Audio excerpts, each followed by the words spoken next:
Welcome student. This lecture is on psychrometry. First define psychrometry. Psychrometry is a branch of engineering science which deals with the study of moist air. यह एक engineering science की branch है, इसमें हम moist air की study करते हैं. Different types of air in psychrometry. There are three types of air condition are available. First is dry air, second is moist air, and third is saturated air. First define air. Air is a mixture of nitrogen, oxygen, argon, carbon dioxide, etc.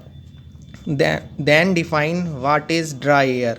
A dry air is a air which does not contain moisture.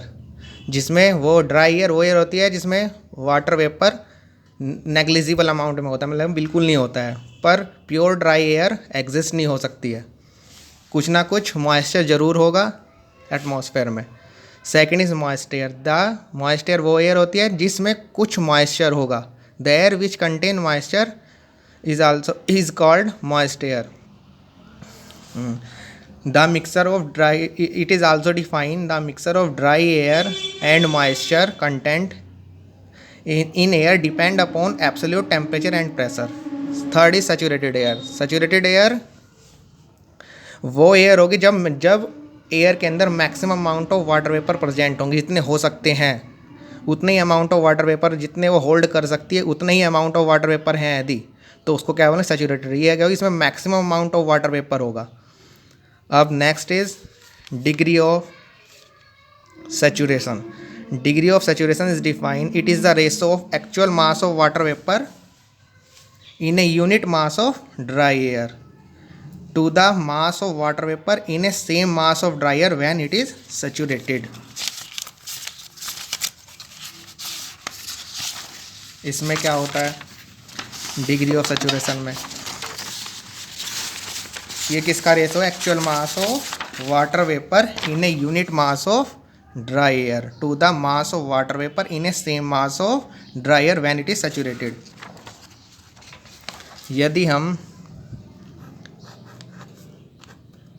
Air ले और उसका unit mass suppose 1 kg, 1 kg में जितने water vapour present होंगे उसका mass divided by इस 1 kg मास में जितना maximum amount of water vapour hold हो सकता हो, मतलब जितना मैक्सिमम अमाउंट ऑफ मॉइस्चर हो सकता हो इस सेम मास में, इसको क्या बोलते हैं सैचुरेशन. तो उसकी रेशो को क्या बोलेंगे डिग्री ऑफ सैचुरेशन. तो ये क्या होगी डिग्री ऑफ सैचुरेशन. सिंपली क्या है, जितना 1 kg यदि यूनिट मास ले, सपोज हम 1 किलो एयर ले लेते हैं, उसमें जितना amount of actual amount of water vapour present है और किसका रेस है, और उसका रेस्पेक्ट में किसके जितना उसमें मैक्सिमम हो सकता है, जितना maximum amount of water vapour hold हो सकता है उतना, यानी इस किसका रेशो है actual amount of water vapour hold in air to the maximum amount of water vapour hold in air.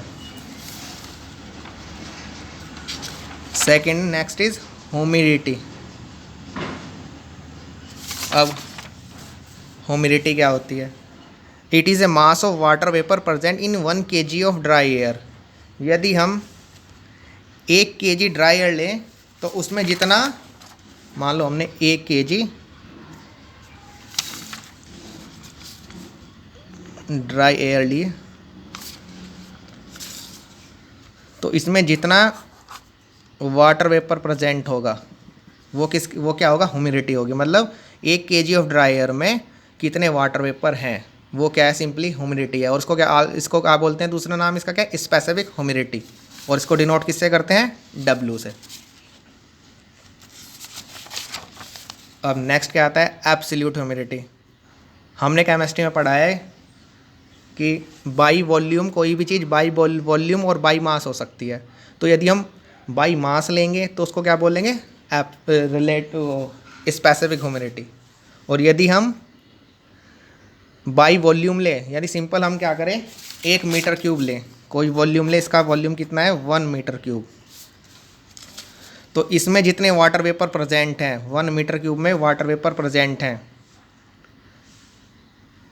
यदि हम 1 मीटर क्यूब वॉल्यूम की एयर ले लें जिसमें 1 मीटर क्यूब है, इसके अंदर क्या है एयर है, कितना वॉल्यूम एयर का ले लें, और उसमें जितने amount of water vapour present हैं इसमें इस 1 मीटर क्यूब में, तो वो किसका रेशो होगा, it is the ratio of mass of water vapour present in dry air 1 metre cube dry air to the, तो mass of water vapour present in 1 metre cube dry, यानी जितना किसका mass है, it is the ratio of mass of water vapour present in 1 metre cube of dry, यानी 1 metre cube dry air. अब next relative humidity, जैसे कि relative word से मतलब क्या है, किसी के रेस्पेक्ट में होगी। जैसे रिलेटिव ह्यूमिडिटी का actual mass of water vapour present in a given volume of moist air to the mass of water vapour in a same volume saturated air. अब जैसे रिलेटिव ह्यूमिडिटी क्या है, रिलेटिव मतलब पता चल रहा है कि किसी के रेस्पेक्ट में होगी, किसके रेस्पेक्ट में होती है, सैचुरेटेड एयर के रेस्पेक्ट में होती है। जब सैचुरेटेड मतलब जब maximum amount of water vapour present होते हैं एयर के अंदर, तो ये किसकी रेशो है, actual mass of water vapour in a given volume of moist air. Suppose हमें 1 मीटर क्यूब वॉल्यूम दिया हुआ है, इसमें आज मान लो आज सूखा हुआ मौसम है, ड्राई विंडो सीजन है, तो इसमें सपोज करो 10 ग्राम वाटर वेपर प्रेजेंट है। अब जब रेनी सीजन होगा, मतलब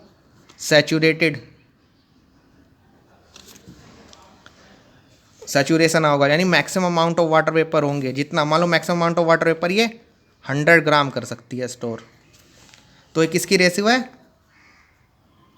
एक्चुअल किसकी रेशो है, actual mass of water vapour in a given volume of moist air, यानी इस वॉल्यूम में कितने वाटर वेपर प्रेजेंट हैं आज, और किसके रेस्पेक्ट में, जब सैचुरेटेड होगा, मतलब सैचुरेशन कब होता है, रेनी सीजन में, जब सैचुरेटेड एयर होगी उसके रेस्पेक्ट में आज कितने ग्राम वाटर वेपर प्रेजेंट है, कितना मास वाटर वेपर का प्रेजेंट है किसके रेस्पेक्ट में, जब सैचुरेशन होगा, और सैचुरेशन किस सीजन में होता है, रेनी सीजन में होता है। मतलब actual mass of water vapour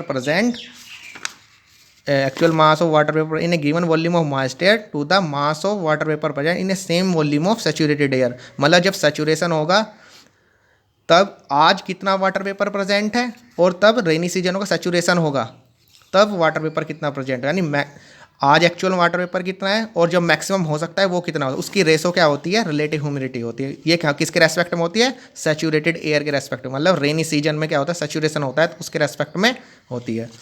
अब 3 तरह के टेम्परेचर होते हैं साइक्रोमेट्री में, dry bulb temperature, wet bulb temperature और dew point temperature. Simple dry bulb temperature, हमने क्या थर्मामीटर लिया और ये इसका क्या है, थर्मामीटर है, और ये क्या है, बल्ब। हमने सिंपल इससे टेम्परेचर नाप लिया, तो उसको इससे जो टेम्परेचर आएगा होगा ड्राई बल्ब टेम्परेचर। सिंपल जब थर्मामीटर से हम टेम्परेचर नापेंगे उसको क्या बोलेंगे, ड्राई बल्ब टेम्परेचर। और वेट बल्ब टेम्परेचर क्या होगा, WBT। हमने थर्मामीटर लिया और उसके बल्ब के ऊपर क्या करा, हमने एक सूती कपड़ा, कॉटन क्लॉथ रैप कर दिया। अब जो ये इससे जो टेम्परेचर आएगा वो क्या होगा, वेट बल्ब टेम्परेचर। मतलब हमने उसके बल्ब को गीला कर दिया, गीला कपड़े से बांध दिया, तब उसने जो टेम्परेचर मेजर किया उसको बोलेंगे वेट बल्ब टेम्परेचर। और जब हमने सिंपल थर्मामीटर लिया, केवल टेम्परेचर सिंपल मेजर किया, उसको बोलेंगे ड्राई बल्ब टेम्परेचर। अब क्या होता है, ड्यू पॉइंट टेम्परेचर क्या होता है, यानी DPT।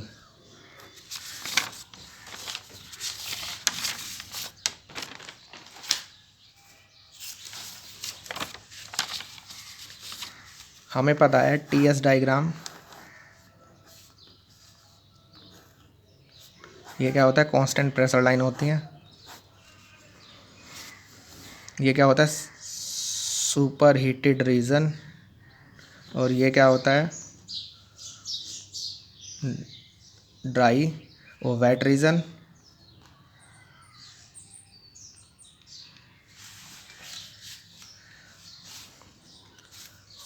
सबसे पहले हमारे water vapour partial pressure of vapours के ऊपर एग्जिस्ट करते हैं एटमॉस्फेयर में। तो टोटल एटमॉस्फेरिक प्रेशर कितना हुआ, पीबी। पीबी मतलब barometric pressure, it is A pressure of air plus partial pressure of air plus partial pressure of vapour. तो टोटल बैरोमेट्रिक प्रेशर क्या होगा, कुछ प्रेशर एयर का होगा और कुछ प्रेशर क्या होगा, वाटर वेपर्स का होगा। तो टोटल मिला के जो प्रेशर बनेगा होगा वो बैरोमेट्रिक प्रेशर होगा, यानी टोटल प्रेशर होगा। अब ड्यू पॉइंट टेम्परेचर क्या होगा, अब इसका मतलब बैरोमेट्रिक प्रेशर किसका सम है, एयर के प्रेशर का और वेपर के प्रेशर का सम है। इसका मतलब क्या होगा, वेपर प्रेशर बैरोमेट्रिक प्रेशर से हमेशा कम होगा। तो जब वेपर प्रेशर कम होगा तो वाटर वेपर किस फॉर्म में एग्जिस्ट करेंगे, एयर में, वेपर फॉर्म में, यानी सुपर हीटेड फॉर्म में एग्जिस्ट होंगे। और इसके में प्रेशर क्या होगा, पीवी, यानी पार्शियल प्रेशर ऑफ वेपर। अब क्या होगा, कांस्टेंट, हमेशा प्रेशर क्या रहता है, कांस्टेंट। अब कूलिंग क्या होगी, कांस्टेंट प्रेशर कूलिंग होगी। जब कांस्टेंट प्रेशर कूलिंग होगी तो सबसे पहले पॉइंट क्या पड़ेगा, ए पॉइंट। फिर धीरे धीरे जब और कूलिंग हम करेंगे तो हमारा पॉइंट कहाँ पे आ जाएगा, बी पॉइंट के ऊपर। अब बी पॉइंट वो पॉइंट होगा जहाँ पे वाटर वेपर एयर से अलग होना स्टार्ट हो जाएंगी, यानी जिस पॉइंट पे वाटर वेपर एयर से अलग होना स्टार्ट शुरू हो जाए उसको क्या बोलेंगे, ड्यू, उस टेम्परेचर को क्या बोलेंगे, ड्यू पॉइंट टेम्परेचर। यानी इसका मतलब इस बी पॉइंट पे जो टेम्परेचर है ये क्या है, DPT है, ड्यू पॉइंट टेम्परेचर है। हमेशा क्या होती हैं, सुपर हीटेड फॉर्म में एग्जिस्ट करती हैं, वेपर्स के फॉर्म में, सुपर हीट वेपर्स के वाटर वेपर एयर में एग्जिस्ट करता है। अब कूलिंग क्या होती है, कांस्टेंट प्रेशर कूलिंग होती है। जब कांस्टेंट प्रेशर कूलिंग हो, धीरे धीरे क्या होगा, जब ठंडा होगा तो हमें कांस्टेंट प्रेशर कूलिंग और टेम्परेचर डाउन होगा तो ये धीरे धीरे कहाँ आएगा, पॉइंट शिफ्ट होकर धीरे धीरे कूलिंग होती रहेगी तो कहाँ पे आ जाएगा, बी पे।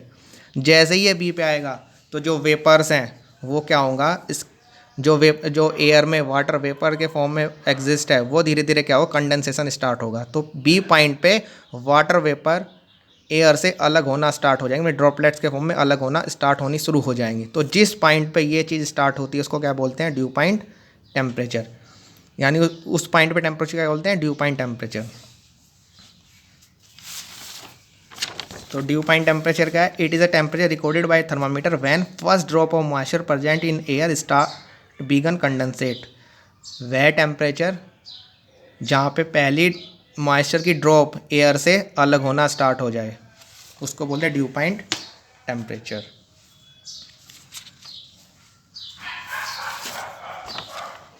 अब wet bulb depression, wet bulb depression क्या होता है, it is the difference between dry bulb temperature minus weight bulb temperature. Next क्या होता है, due point depression. Due point depression क्या होता है, it is the difference between dry bulb temperature minus due point temperature. किस किस का difference है, ड्राई बल्ब टेम्परेचर का और ड्यू पॉइंट टेम्परेचर का। और डाल्टन लॉ पार्शियल प्रेशर का जो मैंने अभी बताया कि टोटल प्रेशर क्या होगा, पार्शियल प्रेशर ऑफ एयर और पार्शियल प्रेशर ऑफ वेपर के बराबर होगा। यानी टोटल प्रेशर एयर का क्या कैसा होगा, बैरोमेट्रिक प्रेशर, कि कुछ प्रेशर उसमें एयर का होगा, कुछ प्रेशर किसका होगा, वेपर्स का। तो टोटल को जोड़ देंगे तो क्या मिलेगा, बायोमेट्रिक हमें प्रेशर मिल जाएगा।